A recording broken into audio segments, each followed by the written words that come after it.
Hello everyone and welcome to our Gameweek 35 preview show. I'm Chris, who are you?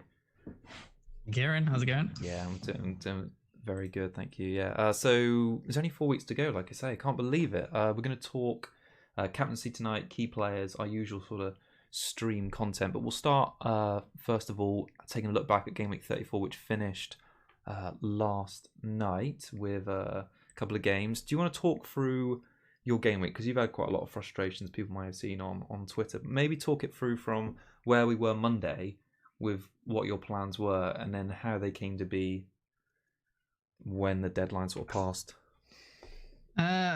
Original thoughts were just roll the transfer, and then I'm the one that does Twitter, so I got a little bit of group mind think going on, and ended up taking out Salah. And who else was there? I took out Saka as well. Mm-hmm. I took a hit. I brought in Sterling and Foden, thinking, I'm bored of sort of playing passively, patiently, and I wanted to go for the sort of potential of big hauls with that Newcastle game when they didn't have full strength team, and obviously Liverpool and Salah hadn't looked so good recently, and they're facing a Brighton team that have been really good defensively. That seemed like a smart move on paper, but it was obviously Sterling then gets benched. Foden misses like 2 sitters. Like KDB, probably one of the worst captains I could have picked. Maybe in the end, he only got 1 assist in a 5-0. And then Rashford again, of like could have had a goal disallowed. I think he missed a sitter at the end. Wan-Bissaka missed a sitter off a header across. So again, Rashford's super unlucky, and it's just like I feel like my luck rating has just been down the tube in the pan lately, and just so selling Salah was obviously stupid in the end, but I am where I am. It was only a 1k red arrow in the end. It was just 72 points overall, so I went from 59k to 60k. That's quite amazing, which is all right, I suppose. But my team looks in worse shape than before now, unfortunately. So, I mean, what's your plan with Salah now? I think I'm gonna probably leave him for this week, because I think the City fixtures still look good this week, and then look to probably get him back in after in maybe like 2 weeks' time for like the last 2 games of the season. Okay, I think that's my thoughts. I mean, he's barreling on now for the Golden Boot. I mean, I think it was just typical. You said after you'd done it that you'd had the same last season where you took Salah out before his biggest haul of the season, and it happened again with that 18-pointer. I mean, you just can't predict that he's going to do that. I mean, his goals were a bit like Aubameyang against Norwich, but maybe not so much the second one, the assist, but the goal was quite fortunate against Brighton, and after that went in so early, I can imagine you were pulling your hair out thinking, oh my God, what's going to happen here? It's just typical, really. Like I always seem to do it with Salah. Salah defines my season every year, and every time I take him out, like on paper, it looks like a good move because of how he's been formed lately, and Liverpool haven't been looking so good, and against the opponent who's looked strong defensively. Yeah, and just just never works. So just like keep Salah. Basically, everyone else who ever gets for a Salah at some point just always seems to get away with it, but not me, not me. I think it's interesting because all the players in the Golden Boot race scored this game or this past game week. So Vardy, Aubameyang, Salah, and Ings all sort of just continued their tallies. Obviously, I think Vardy's still top on 22, Aubameyang 20, Salah and Ings both have 19. So I think there's a lot of motivation for those 4 players to press on. I now don't own any of them. Oh God! Amazingly. So my game week was only slightly better. I scored 1 more point than you, but I didn't take the hit. Kept Salah. Saar, who I'd kept since the game restarted, did return. I was so chuffed, even with an assist, because for weeks I've been seeing Pulisic and Willian do well. So just to get an assist off Saar, I was happy about.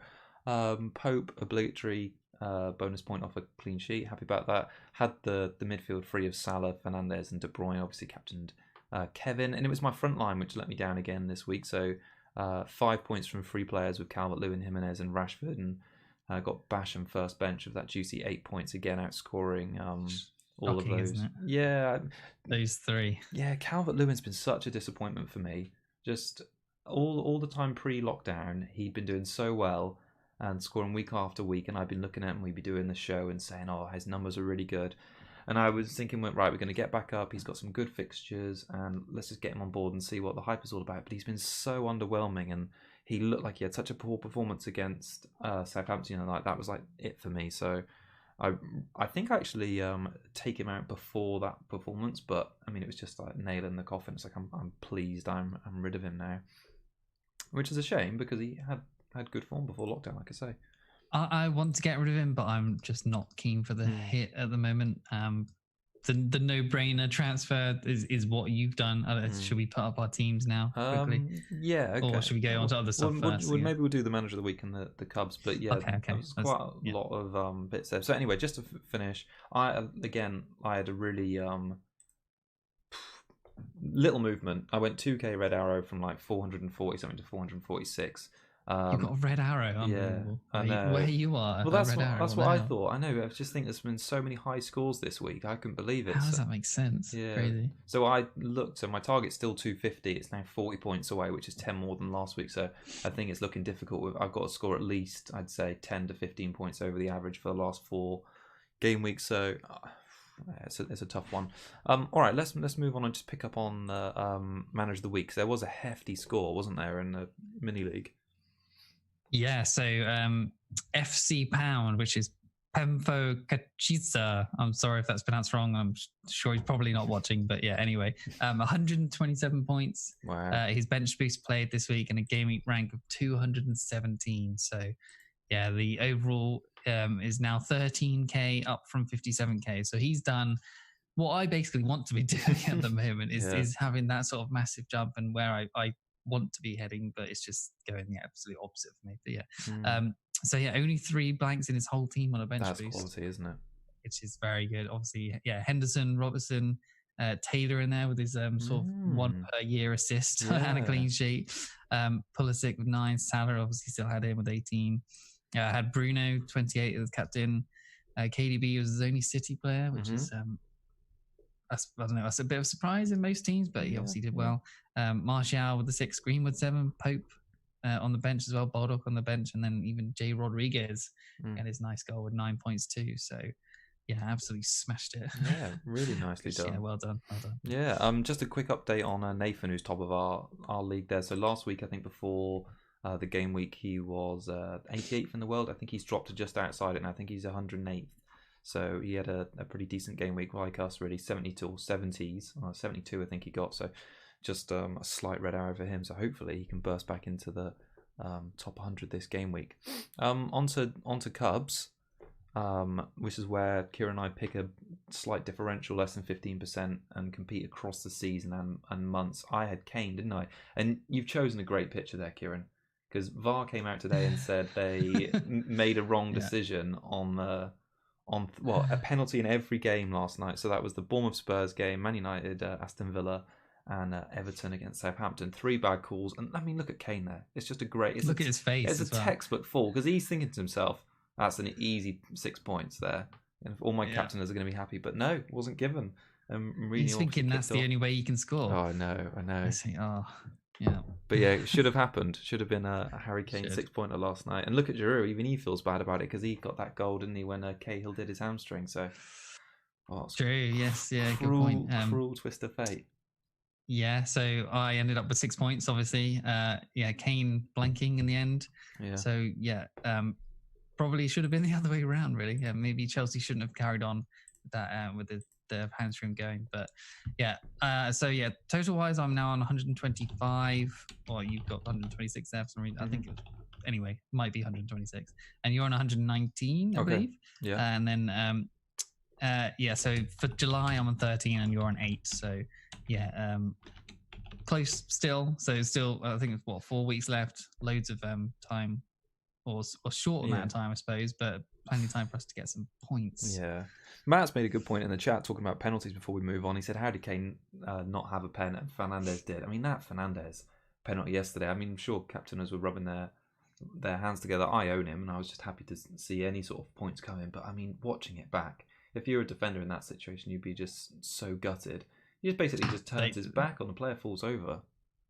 They also said that was wrong too, didn't they? Yeah, so they did, yeah. You got to be thinking, like, honestly, just the VAR, the people in the studio, like, it's just farcical now, isn't it? Just 3 wrong decisions on one night, and it's just taking the piss. Like, honestly, and it's just, and they come out and say it's wrong after the fact, but like that doesn't help anyone. Like, what about the teams that got screwed over for it being wrong at the time? Like, that's Bournemouth possibly. Obviously, it's good for Bournemouth, but like that's not helping Spurs. It's not helping Villa at all either, is it? So it's just like it's crazy. It's crazy. And I mean, the whole idea with the VAR was to get the 100. I mean, maybe don't want to go on too much about it because it's a bit different than fantasy points. But at the same time, it was meant to make football and decisions watertight and 100% correct all the time. And even going back to the goal line technology. In fact, in the first game back, Sheffield United, Aston Villa, Sheffield United potentially missed out on 2 extra points. Let's say they miss out on Europa League football this season by 2 points. I mean, how much money that costs them down the line, and when they actually openly admit to getting 3 penalty decisions wrong, it's no better than just having a live referee call it as he sees it. I think the offsides have been improved a lot. I think there's never anything in question when there's like an offside decision. Everything is very meticulous when it comes to that. But yeah, decisions I think is still read wrong. There were some good points made about how they don't have any sort of like actual people that have played the game making the decisions and how they interpret contact fouls. I don't know. I mean, it's been the first season. Do you think that? I mean, they're not going to backtrack it, but do you think they'd do anything differently? Maybe more of the referee approach in the monitor next season. Yeah, that needs to happen for one, and then they just like Match of the Day and like all the people in the sky and all that stuff in the studios were just saying they just need to get an ex-professional or something in there to just be like, I've been in that situation. He's probably looking to get a foul there, and he's falling over or whatever sort of thing. So anyway, not fantasy related particularly. So shall we move on? Yeah, all right. So let's bring up the preview where we're sat at the moment. So I've already gone ahead and made my moves. You haven't done anything yet, have you? I don't think. No. So I'll just talk about mine briefly before we move on to the sort of captaincy and key players. So I've got rid of Rashford and I've brought in Jamie Vardy and I got rid of Dominic Calvert-Lewin and I've got in Greenwood, and the final move as Sarr has finally gone for Pulisic. So I feel a lot better about my team now. It feels. Have you done a -8 or no? Just a -4. Two free transfers. Yeah, and 1. So I feel like the team has a good balance now. But at the same time, I don't feel like there's many. I think that my least owned player is Pulisic, and I think he's still about 11 or 12%. So it's not much of a team for climbing the ranks with differentials. But that wasn't particularly working with Sarr and Dominic Calvert-Lewin. So I don't know. Maybe we've just got to pick a better captain. That's basically what I should have done last week. Is just hold my transfers. I would have had 2 for this week, and I could have done the Greenwood and Vardy moves and not worried at all, and just been fine with it. And I still would have had Salah's points and everything else, and Saka's points as well. Oh, yeah. So dumb. But so at this point, I'm just left thinking I need to not take another hit because that's getting a bit ridiculous now. And all the points are precious at this point, and I maybe don't think Vardy is essential, and I think Bournemouth looked good against Spurs. So I'm thinking at the moment I'm just leaving it, but there's question marks over basically my whole team because Trent is apparently, people are talking about rest for him. De Bruyne, he was hobbling off, got a knock. Who knows if he's fit? Foden seems to play one and then get benched one, and he played the last one. Pulisic probably due a rest, played all of their games recently. Rashford played 90. All the other attackers came off. Yep. I think that was Ollie trying to get him some confidence, though, or try and get him a goal against a really weak Villa team. Yeah, maybe. And then Aurier, plays for Spurs, not great. DCL, he's crap. Holgate, not fit. Lascelles, I don't know if he's fit. So there's Fernandes and Sterling as my captain that I'm sure about are going to do well, and Doherty, I guess, will definitely play, and De Gea, and it's so. So wish I had a free hit. Let's just say that. Let's talk about Sterling then, because you've got the armband on him. I'd probably say he's going to be a differential captain for sure, considering Salah's big haul and Bruno's consistency. So what's the thinking behind Sterling? I think he's nailed on start, firstly, and then I just think he's going to be the player to score the most points this week. Yeah. So I'm not thinking any further than that. Like I bored of the sort of safety pick of someone like Fernandes because of his effective ownership and De Bruyne and stuff like that. Mm-hmm. So I'm just going to put it on who I think is going to do best this week, and I think that's Sterling. So it's I've got nowhere playing safe recently, and I've only gone downwards. So why not at this point? Okay, no, I like it. I mean, there are some good numbers to back it up. So I think it. I mean, I was surprised when I didn't watch the City game, and then I saw Sterling come on late to see he picked up a goal and assist. He is in good form when he's playing. He scored the same number of goals, which I think is 3, as Salah since the restart, and I think he's had the second most chances in the league for midfielders with 4. And I think if the stats show his 10 shots in the box is bettered only by Mahrez, funnily enough, Antonio and Salah. So I think there's good chances against this Brighton team who've just shipped 3 against Liverpool and 3 against United the week before. And 4 against United, wasn't it? So it's like 7 goals. Yeah, and you know what City are like. They've been rolling over teams. I think they've scored 18 goals in their 6 games since the restart, so the highest. So yeah, you'd think if Sterling starts with KDB, which is what they missed against Southampton, yeah, there could be some returns there. Even if KDB is benched or whatever, like he had a whole year when KDB wasn't starting, and Sterling had a great season. So yeah, I don't really think that is a reason not to captain Sterling. No, if sure. KDB doesn't. But, yeah. I know that rank suicide maybe is I think who said that in the chat. Not captaining Bruno's rank suicide from Harry. Like, yeah, maybe, but at this point, like, I'm constantly just going downwards anyway. So I just want to have some fun now, and I'm bored of not having fun. So it's Sterling captain against Brighton, who looks like they're going to get whipped by the big boys. So I'm fine with that. Okay, well, to be honest, there is logic to it. I think it probably just seems like a bit of a gutsy move or an unusual one, just because not many people are thinking Sterling captain, like you say, when players like Bruno is putting in such consistently good point scoring performances. There's no reason why. I mean, Sterling would have had a decent week this week if you'd captain him. So yeah, I think there's merit there for sure. Who else do you see as sort of like a good captaincy option this week? Okay, so the sort of talk of the town, I suppose, is Vardy against Bournemouth. Kane didn't do well this week, obviously. He was the flavour of the month as well. Yeah. But Vardy this week, I'm so glad I didn't do that transfer. Yeah, a little bit of a hot streak at the moment. He's had 3 goals in 2 games now, but he blanked in 9 game weeks in a row, bar one before and after lockdown for this little streak.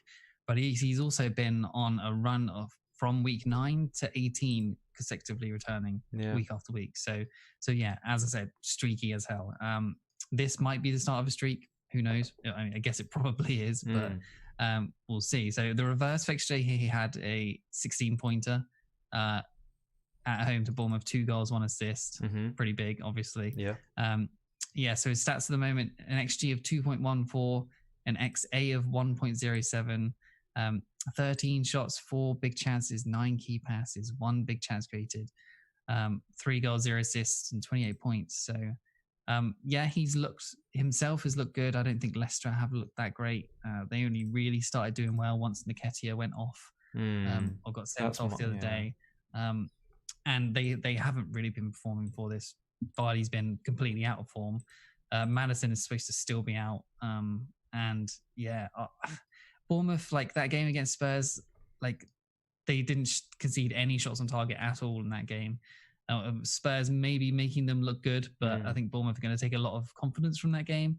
And I think at home, I think Bournemouth do well. Like Leicester having to come to Bournemouth, I think that's a long trip. I'm not hedging that Vardy's going to go massive. Okay, basically, I'm risking it, obviously, but I think if you get Vardy, are you tempted by the captaincy? No, probably not. Just because of what you said, I've watched like a few of Leicester games recently, and none of them have been that inspiring. Like you say, that goal against Arsenal came after Nketiah was sent off, and even took quite a while. He did create a nice chance for Iheanacho, so on another day he could have had some nice points. But those goals he got against Palace, one was just a tap in from a few yards out after a defensive mistake. One, admittedly, was a very good finish after being put through 1-on-1. So like you say, he has been streaky, and even after the Bournemouth game, I'm not that enticed by any of those other fixtures. Like you're looking at Sheffield United, Tottenham, and Man United, all teams that are motivated to try and finish the season well. So I think it's going to be some really difficult games, and I can't see him producing a haul in any of those games. But the Bournemouth one is the enticing one. If they're as bad as they were against Newcastle and Man United, then great. But if they sort of tighten up and they have a performance, or put in a performance like they did against Wolves and obviously Spurs in the week, then it could be a low scoring one for Vardy. So despite getting him in for this game, I kind of hope he bangs, but I wouldn't be surprised if he doesn't.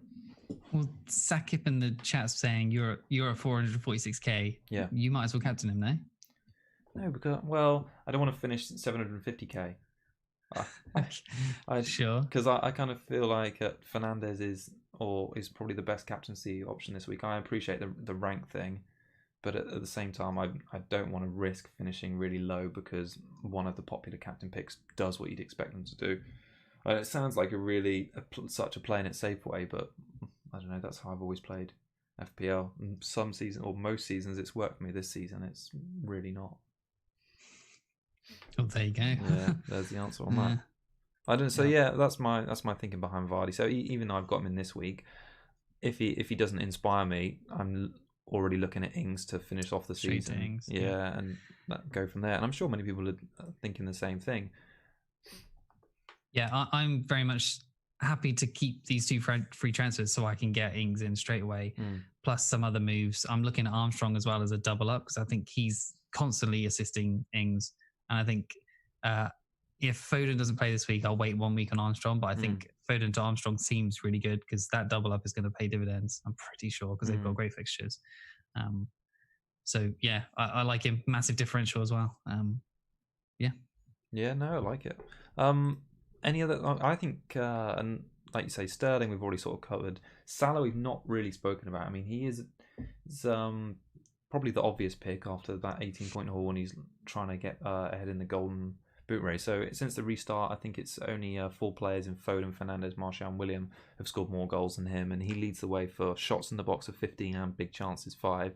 I think he's only second to William for more shots on target. However, I think Burnley a good defensive side, so they've only conceded 6 goals since the restart. 5 of those were in that game against City, and I think they've got good chances to keep Liverpool at bay because they're one of the teams that's still fighting for something to try and get in the Europa League position. So yeah, I think they could frustrate Liverpool, and Liverpool, I've got to say, they looked quite porous at the back against Brighton. Brighton had quite a number of good chances. Obviously, they conceded the goal from that great finish by Trossard. I think Maupay had a good chance in the first half. I can't remember who it was who had the second half chance from a free kick, but they looked susceptible, and Burnley have got a lot to play for. Burnley have done well at Anfield. I think they've scored in the last 3 visits there, so I think it could be a tough game for Liverpool. And also, there's, like you say, there isn't anything concrete about it, but the fact that Mane's had a rest the last game week, Firmino had one before that. Salah usually plays consistent 90s all the time, so it would be a real surprise if he got benched. But now I don't think it would be. But he rarely gets a rest. Well, I don't think that's true. He has had rests in the past. Like it's not unheard of that he has just been rested because of he possibly has sort of a little bit of an injury, but he has been rested in the past. That is not a freak thing to say that he might be rested. But yeah, it does seem like it is his term. Like Mane hasn't been injured. Why would he have been rested if he's not doing rests? So it does seem like it's Salah's turn. So and Klopp has already said that he doesn't. Yes, he great that he's going for the Golden Boot, but he said that's not in his thinking of sort of resting players. I mean, he doesn't really care about that. So. And he also said that Mane's still in with a shout of it at 16. Yeah, he's a bit further behind, but he can still do it. So, yeah. And the other person as well is Trent. He's, Robbo had his rest, but he had a bit of a niggle or something, they said. Yeah. And then Williams, I don't think played that well personally. So I'm not sure. Like Williams got took off at half time. So is Trent going to still play because of that? I don't know. I think Trent will play, but a lot of people seem to think he might get benched, and I really hope he doesn't. But I think it's just one of those end of season uncertainty with rest. Like typically, you wouldn't ever have Mane or Firmino get like most of game rests and then been brought on late in games, and it's only happening because of the fixture congestion. So I can see why there's speculation the same might happen to Salah, Trent, and the other key players. I think in terms of safe players, I think Van Dijk's never getting rested, but yeah, the rest of them I think are susceptible. So that's put me off captaining Salah a little bit this game week. But at the same time, would you switch the Vice off him? Nah, I'm quite confident Bruno's going to play. Maybe the Vice would be better suited on someone like Vardy, but yeah, I'm quite confident that Bruno's going to play. Maybe I'll have a review of that. I think actually maybe not a captaincy shout because of the game, but key player for this week I really think could be Mane. So he's obviously had that rest. He's going to come back, and he's scored in each of his last 4 games against Burnley, and he scored 2. He scored 2 the last time Burnley visited Anfield, and scored 1 at Turf Moor this season.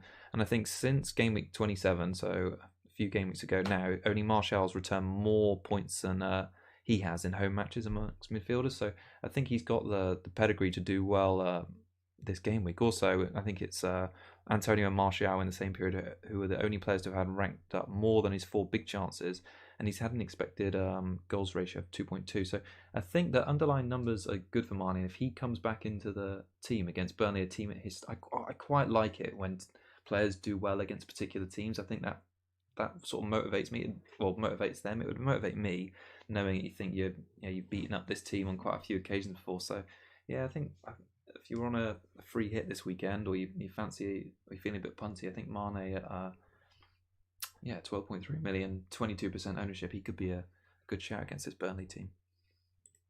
Yeah, I mean, I've been tempted by like a De Bruyne and Calvert-Lewin out to Mane, but that just seems crazy. Like, if De Bruyne's got a knock, who knows? But I think Mane could do really well this week. Yeah, I like it. Who else do you see? We've sort of transitioned there from, because I don't think Mane's necessarily he could be a captaincy pick, but he's more, I sort of highlighted as a key player this week. Was there any more you wanted to shout out on the captaincy front before we pick up on some more key ones? Well, have we mentioned Bruno as a captain? No, we haven't. Obviously, we've sort of heaped praise on him, but we haven't really talked about him. So, I mean, it's pretty obvious at this point, but like his effective ownership is going to be well over 100%. If you don't captain him and he returns, it will result in a rank drop. Arguably a better fantasy asset than De Bruyne. Yeah, no. What do you think to that? Possibly. Well, he's doing better. He's doing better than KDB since he came into the league. Well, yeah. So all right. So his numbers have been 6, 14, 10, 6, 9, 3, 15, 15, 14. I mean, has anyone ever really been that consistent with like actual like double-digit figures every week? Especially when these are totally new players of the league. Like, it's unprecedented. I can't remember like a player hitting the ground running like that, just being. Salah sort of did it last season. Like, speaking of that Bournemouth game, he went on like 4 or 5 weeks in a row of double digits. But Bruno is like literally doing it consistently. So his XG is 3.45, which is only second to Willian in the entire game. That's obviously quite high because of penalties, but. His XA is 1.48 as well, which is still high. 16 shots, 5 big chances, 12 key passes, 2 big chances created, 5 goals, 3 assists, 9 bonus, 56 points. The highest scoring FPL asset since the restart by 10 whole points. So, Saints have conceded like 64 shots, 42 in the box, but only 16 on target, which is actually the top 6 best. So they've been quite good defensively. But their XGC is 6.57 with only 4 conceded, so they're over sort of basically just doing well because of that City game. Basically. Yeah, I was going to say McCarthy kept him in then. Yeah, so do you risk not capping him? I've got here. For me, I am, but other people, if you're protecting rank, obviously you just go for Fernandes. But if you're chasing and you've got Sterling, be with me and go for Sterling. I feel I think I want to put the armband on him this week purely, a couple of reasons.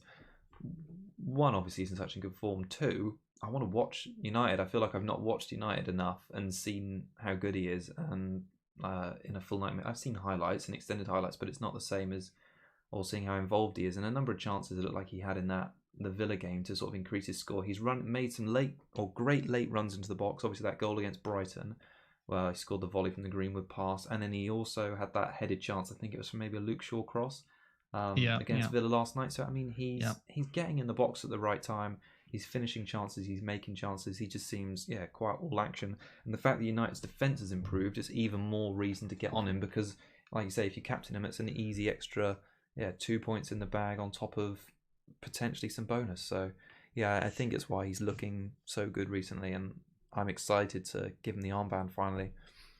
I think a couple of assists have been kind of fortunate because a few of them have kind of sort of the assist has just been a pass, and then the player has gone on and scored a worldie. Sort of with the Pogba this week.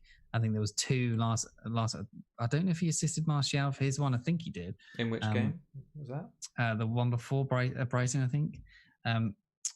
But yeah, there's been a few of maybe like 3 of his assists that have been just sort of like passes in midfield, and the player's gone on and done a really nice goal.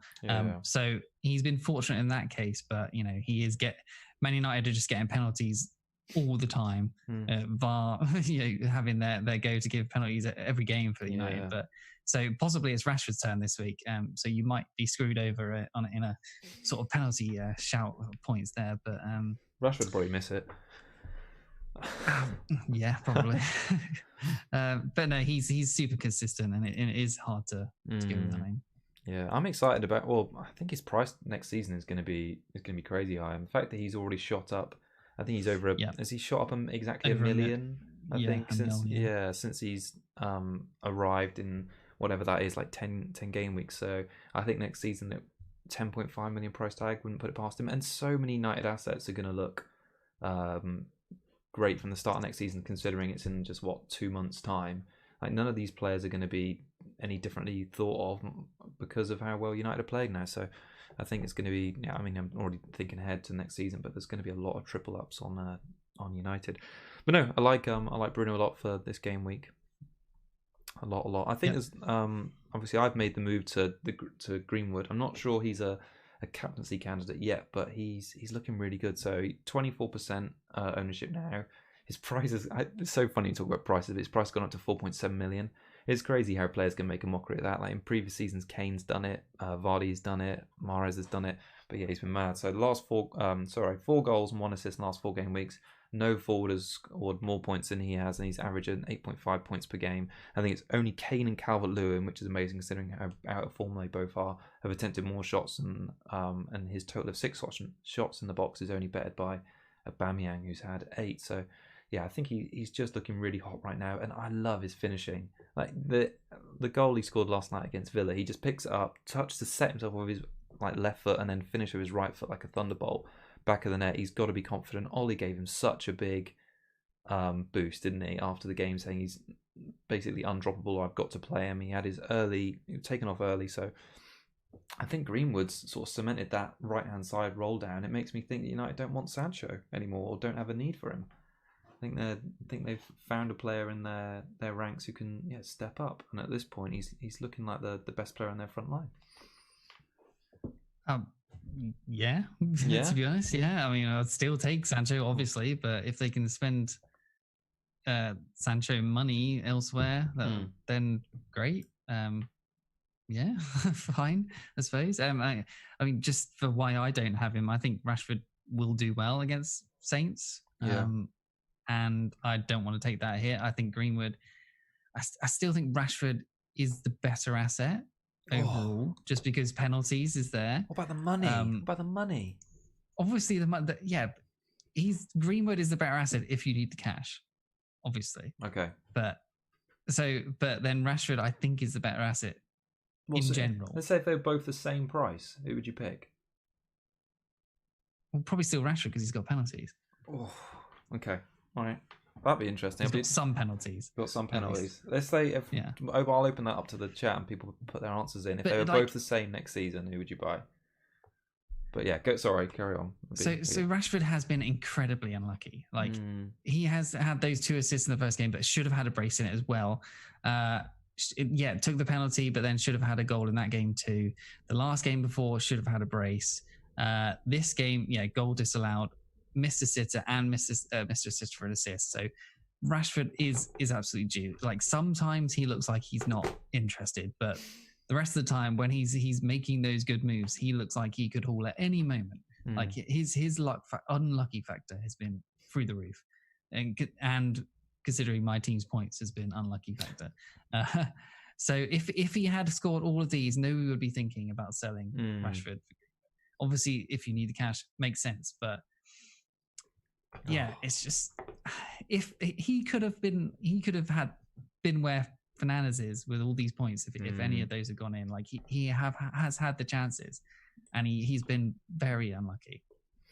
Yeah, I think his we talked about it on the show earlier in the week. His sort of expected points since the return have been really high. I think he's down on 23.7, so he's really similar to Martial, who had an expected points of 24. And I think that sort of it's a lot more than Greenwood's had on the expected points front. So yeah, I think there is probably some merit in what you're saying, but it's I suppose for a lot of people, when they see they can strengthen or their front line with a cheap United attacker who's starting the same amount of times, is getting roughly the same amount of chances as Rashford and putting more away currently at the moment, you can probably see why there's been a bit of a push towards Greenwood. I mean, yeah, I get it. You've done it for a hit, and you obviously think it's worth it, but not for you yet. Yeah. I don't know. Like, Rashford trolls me constantly. So if I sell him, 100% he hauls 100%. So we'll find out Monday evening. I think that game is. Looking forward to it. Any more key players you want to pick out or mention before the on the show? So Ings. We did sort of mention him earlier, but 27.5%, 7.4 million. This is a classic form versus fixture person or player. Sorry, obviously he's had Arsenal, Watford, Man City, and Everton. Tough fixtures on paper. Many sold him. You sold him for Rashford, I think at the time. But yeah, he's had 30 plus. And 30 plus he had 11 points, and then Watford at home he had 13 points. Everton at home he had 9 points. Also, it might have been away, I can't remember. But yeah, he tended to blank in like the really hard games, but in the ones in between, he's hauled still. So, and I think he had a goal disallowed against Arsenal as well, as far as I remember. Anyway, so yeah, after Man United, he's got this week he's got Brighton at home, Bournemouth away, and Sheffield United at home for the last 3. Chasing Golden Boot. What's not to like at the moment? He's on fire. Really good finishes at the moment. Like it. Jimenez, who's his wife's pregnant, about to give a baby. I think it seems to be a no-brainer for Jimenez down to Ings. Yeah. After this week, I like it. What do you think? You could go earlier as well, because I think United haven't been that strong defensively. So, and also Ings is just a type of player who's just going to score in a game like this. I remember earlier 100%. last week I was thinking, maybe I'll get rid of Calvert-Lewin now and get Ings in early, because it's bound to happen that Ings will go away to Everton and score. And to be fair, his goal is really well taken. Like his quick footwork to round Pickford after that, sort of like he wasn't even looking when the ball was kicked, and he's just ended up and he's obviously secured the top bonus again. I mean, how many times has he done that this season where he scored 1 goal and got full bonus?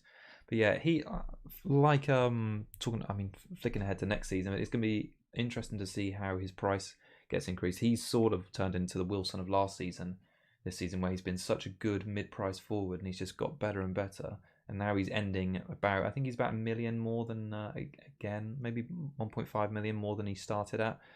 And to see if he jumps up to 8.5, I doubt he'll hit 9, but 8.58 million for Ings next season could see him in a lot of teams. But no, I like him a lot, and him, like you, I think, depend on how this game week goes with Rashford and Jimenez, who looks more motivated to finish the season. Ings is going to be in for those last 3 juicy games.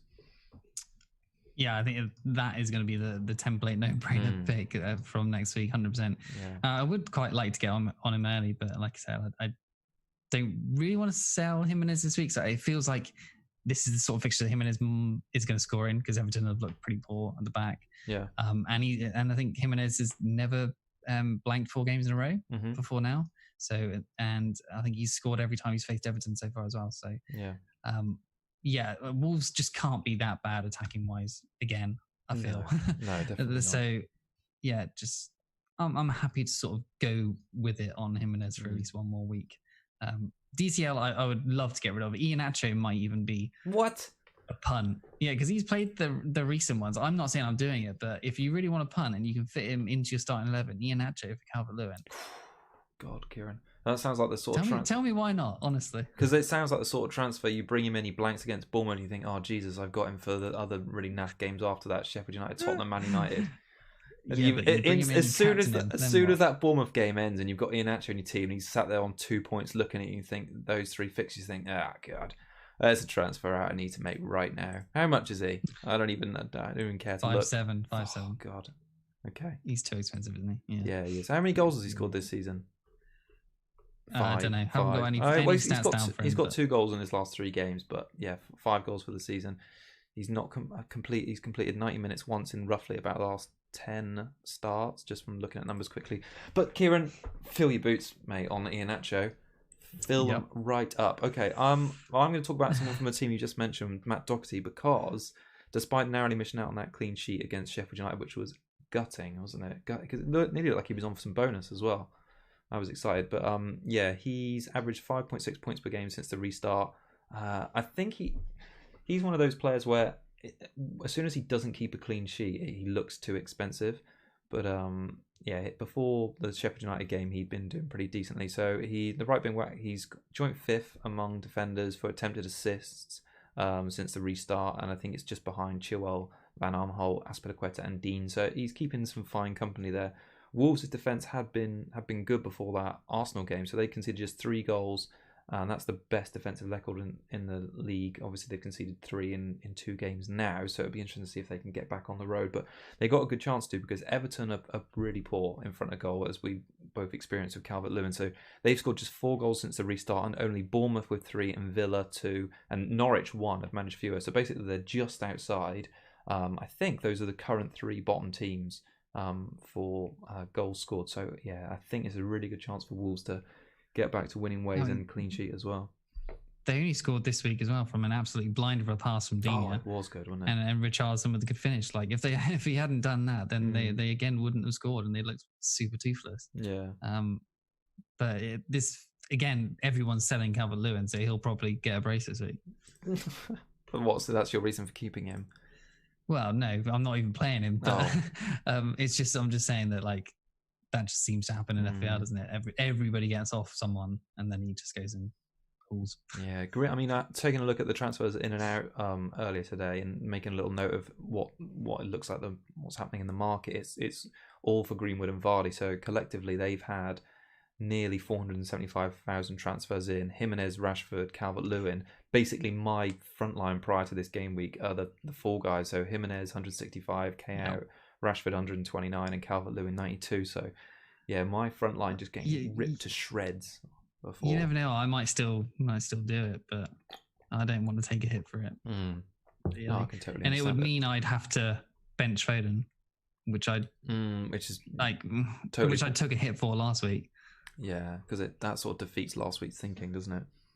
Yeah, and like, yeah, Foden has the risk of being benched, but at the same time, he still can go massive. Like he had those 2 massive chances last week, and if he had got a brace this week, I would have been absolutely sitting happy and really singing up his praises. But so you know, the finest margins in FPL. There's like I think there's something like 5 points I saw on Twitter yesterday that there's something like 5 points between 50k. I know it wasn't 50k. It was like 100k and like 500k or something. Like it was silly margins. Like What I mean, now that we're sort of like, I haven't really got much else on the key points, and perhaps we'll open the floor to some questions if you guys want to ask some. But just talking more generally about ranking that, what do you?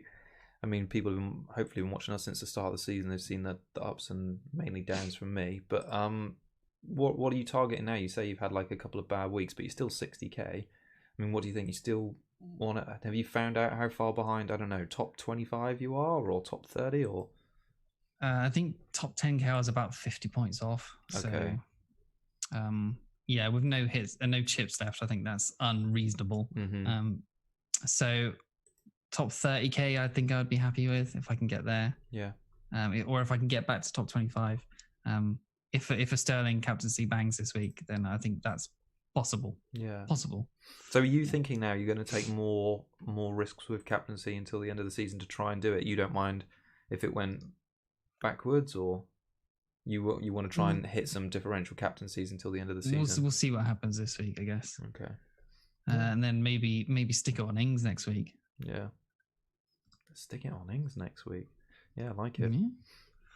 I don't know if there's any hot questions in the chat. Should I get rid of Mane? No, absolutely not. No, don't get rid of Mane. Keep him this week, but maybe don't captain him. Someone saying you can get to top 30k in 1 week. That's nice. Yeah, I could do. If Sterling bangs and sort of Fernandez maybe only gets like maybe 1 return or something. Don't say that. We need Fernandez to haul for me this weekend. Kieran. No. Oh, you should captain Mane. Exactly. Funny, I should be thinking like that. Not sure. So, yeah. Anyway, is there any more players that we've sort of mentioned and not talked about? Oh, we haven't done our Cougar Cup picks. We didn't pick them out. Let's bring them back up on screen and then just remind ourselves where we were with them. Gosh, we can't forget about the Cougar Cup picks, Kieran. Do you want to pick first? I've seen who you wanted to pick. Yeah, so I'll go for PVA. Patrick Van Aanholt, Aston Villa away, 5.6%. I think he looked quite lively in the last game. I can't even remember who they played now. But yeah, good fixture. They played Chelsea. Villa just can't seem to score at all. So, yeah. Oh, Patrick Van Aanholt. All right, this could be my week to catch up, I think. I don't think there's many options. That's why. It was tough. I'm going to pick Antonio because West Ham have got Norwich. He's looked quite spicy recently. Why didn't I think of that? Don't know, but I've thought of it now. So let's hope he returns. Norwich obviously dire. West Ham need probably another victory because Watford won to stay safe. So yeah, Antonio. I've just picked him over Bowen, but yeah, it was a close one. Come on, Antonio. I'll be cheering on West Ham this weekend, which would be rare. So looking forward to that. All right. Is there any more you want to add before we sign out and say bye? No, I suppose not. No. Okay. What day? The next game week starts when, friends? Tomorrow, 11:30 is the deadline. And then game week 36 starts Tuesday. So we're doing another quick turnaround. Are we going to be here Monday evening? Blimey, I guess so. And then we won't even have had the United news. So exciting. All right. Until then, everyone have a great weekend. Watching sport and socially distancing and all that good stuff. We'll see you again on Monday evening. It's goodbye from me. Cheers, everyone. Cheers. Bye.